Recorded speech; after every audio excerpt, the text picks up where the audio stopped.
Shabbat Shalom. What a perfect convergence of Torah portion and Haftorah. This is not something that happens every day. We have a special Haftarah when it is the Rosh Chodesh for the next day, as we see at the beginning of the Haftarah. That is the theme. The next day is when we're going to test King Saul's opinion of David. But there is an underlying theme that connects the two of them that I would be remiss if I did not draw your attention to them. In both Toldot as well as in the Haftarah reading, there is an essential emphasis on the fifth commandment. That is to say, the only commandment that is between us, between humans, that is still on the first set of 5 of the commandments, which are otherwise preoccupied with our relationship with God. And what is that fifth commandment?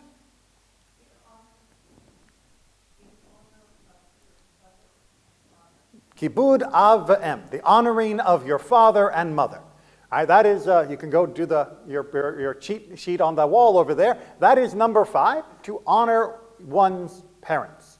And we see 2 very different activities regarding the honoring of parents in this Haftarah. First we see, in the Haftarah and Torah, first we see in the Torah, Esav, who our tradition commends, not for much, but for his devotion to his father.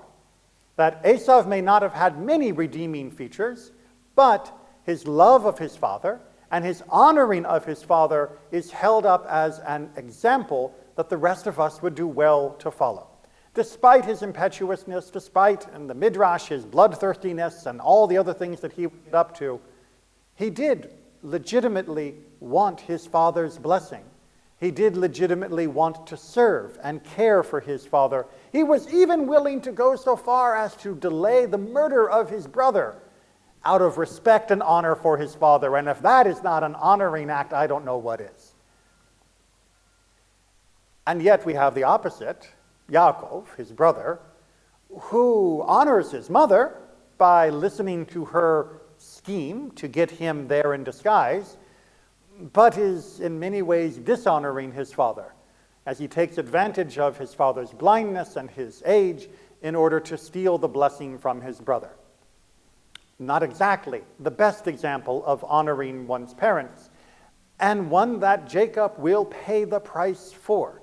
As I mentioned in my sermon last night, the Torah doesn't often point out when somebody has tripped one of the wires of a booby-trapped commandment, but we do often see the explosion down the line.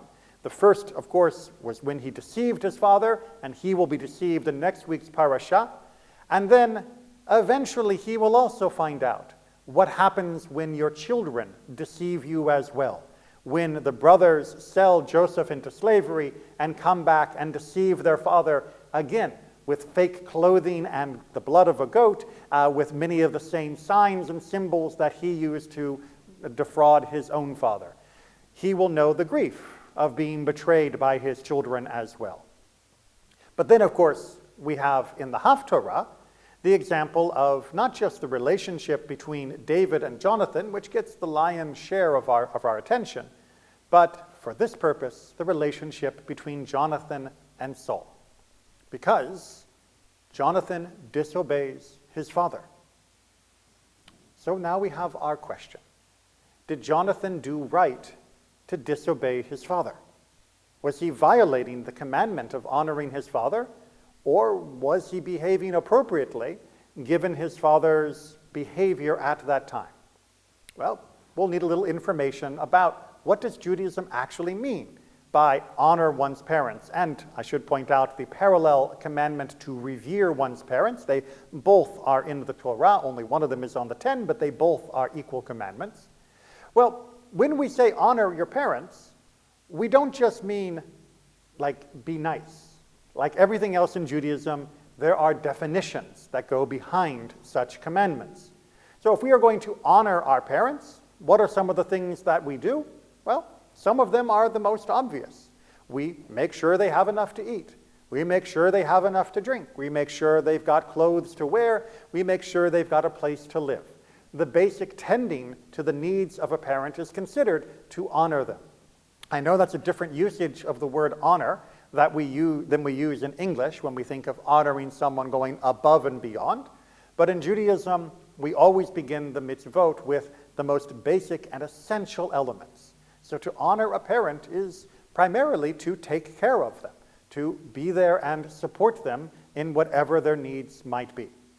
Now, Judaism does put a limit on that, and it says, however, that does not mean that the child is expected to pay for all of this if the parent has resources of their own. So the parent cannot sit back and spend their money on wine, women, and song and demand that the children provide them with a mansion, luxurious meals, and all the other trimmings. That comes out of the parent's estate first, but the child will have to help if the estate has no funds of its own. So there is an ultimate responsibility, but it does begin from the resources of the parent first. Remember that the next time you're asking your kids to take you out to dinner. You pick up the bill unless you can't, and then of course they should. But revering is perhaps closer to what many of us might think of as honor. So for example, the Midrash talks about not sitting in your parents' place. If they have a particular seat in the house or at the table, you don't sit in their spot. That is their chair. And to sit in that spot is to dishonor them, to show a lack of reverence for their personhood and their status within the family. Likewise, one does not openly contradict or argue with a parent except in the most extreme of circumstances. If a parent tells the child to break a commandment, the child is, of course, allowed to not break the commandment at the parent's bequest, because they are obliged to behave according to the commandments of God first and the instructions of the parent second. And when there is a conflict between those two sources, well, we default to God rather than any human, like in any other relationship as well. But we come back to Jonathan.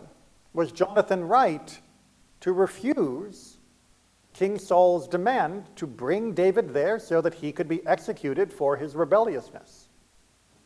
What do we think? Yes, he was right to refuse. Because?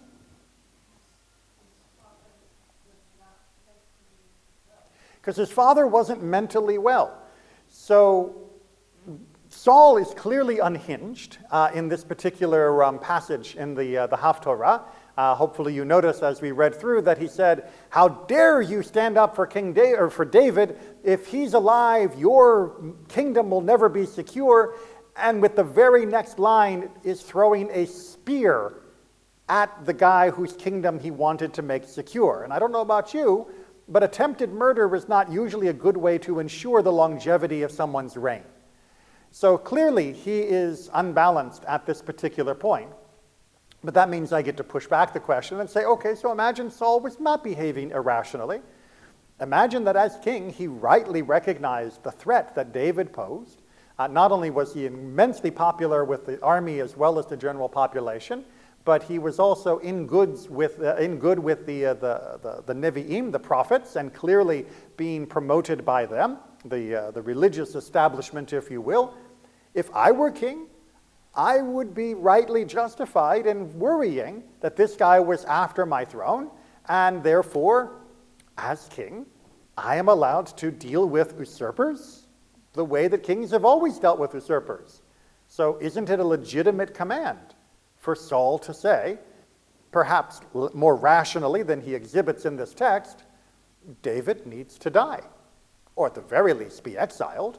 I mean, this is somebody who is challenging my throne. You don't get to do that. And as king and as father, shouldn't Jonathan be expected to obey the commands that Saul is giving? I still think it's an unreasonable demand, because Saul is demanding that Jonathan be party to murdering David by bringing him forward. So it's an unreasonable demand because he is asking that Jonathan be party to that actual murder, that it's not just that Saul is going to use Saul's resources to hunt down David and do what he feels like. He wants essentially for Jonathan to hold him down while Saul murders him. That he is asking for him to be an active participant, not merely a bystander. But it is clear that Jonathan isn't happy being a bystander either. That he, even as he leaves the party, doesn't just say, well, Dad's going to do what Dad's going to do. He subverts his father's wishes and helps David to escape, giving him that forewarning that allows him to get a head start before the hit squad comes after David, without which he might have actually been caught and murdered. But there is a fundamental flaw in Saul's argument, which is that as king, he is allowed to kill whomever he wishes, and Judaism says no, kings do not have that type of authority when they are violating the commandments in that process. And of course, too, in context, Saul already knows that the kingship has been torn from him. Saul has already lost that favor, as was told when he failed to properly behave during the war with Amalek. So Saul knows that his kingship is now illegitimate. Saul knows that David is going to replace him, and yet he still wishes to murder him, trying to establish that his rule is built upon something other than what God wishes. And that is not the Jewish concept of a king. The king is not above God. The king, like all of us, is beneath God. And ultimately, says our tradition, this is precisely why Kibud Av V'Em, to honor one's parents, is on the first set of commandments, not only in the human versus human commandments, but also the human versus God commandments. Because when we give reverence and honor to our parents, we are training ourselves to show ultimate gratitude. We are training ourselves to show thankfulness to something that we take for granted every day, our very existence. The fact that we live at all is because two people made that possible. Without those two people, my existence is gone. And that means that there is a minimum amount of honor and reverence needed. Now, it is a minimum. There are limits to it that we've talked about. You do not have to obey them as though you were a slave. You do not have to destroy all of your resources in the process. They do not have the right to destroy yours either. Interesting scenario there we can talk about during Kiddush luncheon if you like. But we do have to inculcate a feeling of gratitude for our very existence, and that happens first for most of us through our relationship with our parents. And then, says our tradition, if we are capable of showing honor and reverence to our parents merely for the fact that we exist, it doesn't take much for our minds to make that next step and say, but why does anything exist? Why did they exist?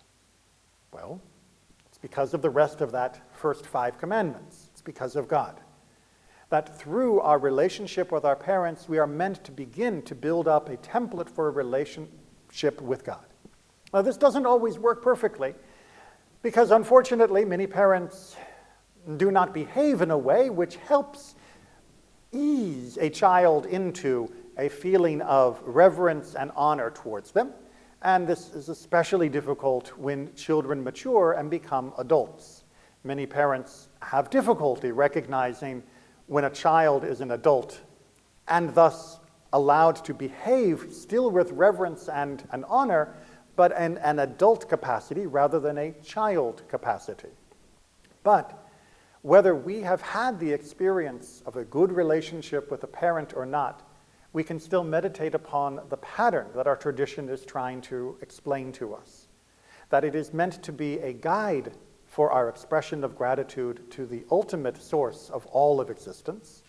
It does not need to be a barrier. And if we have had trouble with our parental relationships, or if, as a parent, we've had trouble with our children relationships, we must recognize that fundamental truth, that all of us are grateful to God for our very existence, and work from whichever side we may be in the equation, and for whichever culpability we may or may not have in that equation, towards trying to repair those relationships wherever possible. Shabbat Shalom.